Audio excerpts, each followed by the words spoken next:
제가 오늘 보니까 상당히 정 내지는 거짓 진술을 너무 많이 하신 것 같아요. 박문진 이사장으로서 구태선 이사장이 기본적인 상식과 그리고 기본적인 이런 어떤 법을 절차를 지키려는 의지가 있는지 심히 의심스러울 수밖에 없고, 권태선 이사장께서 제가 오늘 보니까 상당히 위정 내지는 거짓 진술을 너무 많이 하신 것 같아요. 제가 좀 전에 이제 경영적인 것도 이야기했지만 또 제가 이야기했던 2018년도 정상화위원회에 의해서 보직이라든지 직급이라든지 이런데 엄청난 피해와 압박을 받은 모보직 88명을 중심으로 하는 어떤 그런 분들과 어떤 그런 하회 내지는 부당노동행위 해소에 대해서 어떤 역할을 하셨냐 하니까 대화를 시도하셨다고 말씀을 하셨죠? 네. 누구를 하신 거예요? 근데 그쪽에서 저한테는 김윤섭 사무처장이 뭐 사적으로 뭐 식사 한번 제안한 건 있지만 공적으로 면담 제안은 한 번도 없었다, 이렇게 저한테 알려왔는데 도대체 뭐 누구하고 대화를 하려고 시도를 하신 겁니까? 제가 김윤섭 처장에게 그 제3노조 쪽하고 대화를 할 수 있도록 연락을 해보라라고 했고, 우리 김 처장이 거기에 그 제3노조의 공동위원장이신 분에게 전화를 했는데, 그래서 결국은 그쪽에서 사적인 어떤 언급은 있었지만 공식적인 언급은 한 번도 없었다. 그러니까 대화든지 상대방 결국은 인식이 중요한 거 아니겠습니까? 의원님, 일단 제가 말씀드리고요. 네. 그다음에 또 박문진 이사장으로서 가장 중요한 사장 선임에 있어서 좀 전에 박성중 의원도 이야기하셨습니다만은 지금도 박성재 전 사장이 영업이익을 뻥튀기 낸 게 그게 맞다고 생각하시는 겁니까? 그러니까 저희 이사회에서는 그 영업이익에 대해서 여러 차례 다른 개념으로 많이 써왔기 때문에 그 개념 중에 하나라고 이사들이 이해를 할 수 있는 정도였습니다. 그런데 정말 참 안타까운 게 네. 통상적으로 상식이 있다면 회계상으로 매출이익, 영업이익, 경상이익, 법인세 자금전이익, 당기순이익이 있는데 여기서 말한 영업이익은 대원칙은 매출액에서 매출원가 판매관리비를 뺀 거 아닙니까? 그리고 공시된 영업이익이 MBC 영업이익이 있습니다. 그러면 당연히 회계상으로도 그렇고 공시된 영업이익을 박성지 사장이 그것을 언급을 해야 되는데 그렇지 않고 초과이익금이라든지 복지기금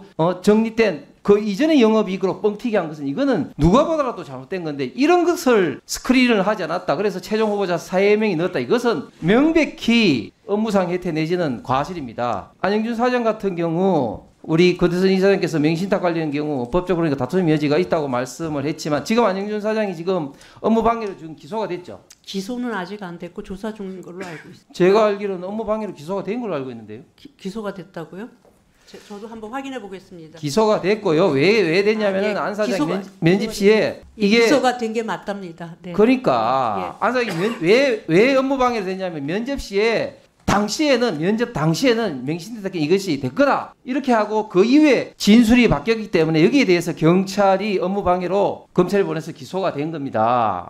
위원님, 그거는 사실관계가 틀립니다. 말씀 좀 더 드릴게요. 자, 그걸 그때 당시에 발견 못한 거는 좀 이해는 됩니다. 그거를 시간이 없기 때문에. 그러나 우리 허은하 의원도 이야기했지만 그러면 최종 면접할 때 최소한의 어떤 프로세스 절차를 지켜야 되죠. 이런 것을 진정서가 접수되면은 이걸 조금 뭐 하루 이틀이면 충분할 텐데 사실 확인을 한다든지 또 특별감사를 했지 않습니까? 네. 그런데 또 특별감사하는 것도 또 문제예요. 특별감사를 하는데 특별감사 이전에 선임을 하면서 특히 또 특별감사할 때 또 이사를 또 참관인으로 파견해. 이거는 명백히 감사의 독립성을 지금 침해하는 겁니다. 이런 어떤 절차에 있어서 저는 과연 박문진 이사장으로서 구태선 이사장이 기본적인 상식과 그리고 기본적인 이런 어떤 법을 절차를 지키려는 의지가 있는지 심히 의심스러울 수밖에 없고, 그리고 그 이외에도 공공기록물 관련해서 폐기 내지는 유단 무출 또 감사방해 및 감사지연 등등의 처분을 지금 우리 방통위로부터 해임 처분의 사유로서 받았습니다. 저는 이 하나하나가 굉장히 중요하고 공공기관장으로서 있을 수 없는 여러 가지 잘못된 어떤 처사라고 생각을 합니다. 예, 조금 답변해도 되겠습니까? 예, 답변 간단하게 좀 하십시오. 아까 안영준 사장이 기소됐다라는 거는 제가 잘못 알고 있고요. 그 기소 의견으로 송치되었다고 합니다. 그러니까 그건 좀 정정해 주셨으면 좋겠고요. 처음에 그 홍석준 의원께서 제가 뭐 위증했다라고 한 부분, 그러니까 뭐 말씀하셨는데 거기 전부 다 그렇다라고 얘기한 부분은 제가 잘못 얘기한 건 맞습니다. 그러니까 대체로 다 그러니까 제가 재임하기 그 이사장으로 오기 전에 일어났던 일이고 아까 말씀하신 그 MLB 뭐 이런 것들은 그 제 재임기에 일어난 일은 맞지만 방문진에서 관리 감독할 사안이 아니어서 제대로 안 봤다라는 말씀드리겠고요. 그 다음에 그 홍 의원께서 말씀하신 것처럼 제가 지금 이게 정신이 없어서 나중에 또 기회가 있으면 말씀드리겠습니다. 그 위증 여부는 네. 의도성입니다. 예, 그러니까 위장이 의도성이 없었다 그러면 위증이 안 되는 거고 가짜 뉴스도 마찬가지예요. 그러니까 의도적으로 가짜 뉴스를 만드느냐 그게 기준이거든요. 말하다가 알겠습니다. 됐습니다. 그건 위증 충분히 말씀하셨어요.